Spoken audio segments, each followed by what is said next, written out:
కదులుతున్న వ్యాన్లో మహిళపై అత్యాచారం, రోడ్డుపై విసిరేసి పరారైన దుండగులు. ఫరీదాబాద్లో నిర్భయ తరహా ఘటన.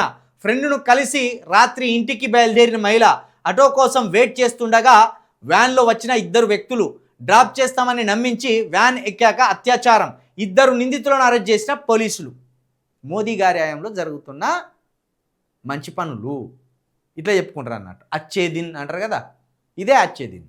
స్వచ్ఛ భారత్, అచ్చే దిన్, బేటీ పడావో, ఇవన్నీ పేపర్ల మీద, పెదవుల మీద మోడీ గారి ప్రభుత్వం వల్లించే నీతి సూత్రాలు, నీతి వాక్యాలు. తీర ఫీల్డ్ చూస్తే మాత్రం ఇట్లుంటుంది అన్నట్టు. మళ్ళీ ఇటువంటి దరిద్రాలన్నీ అటే జరుగుతాయి.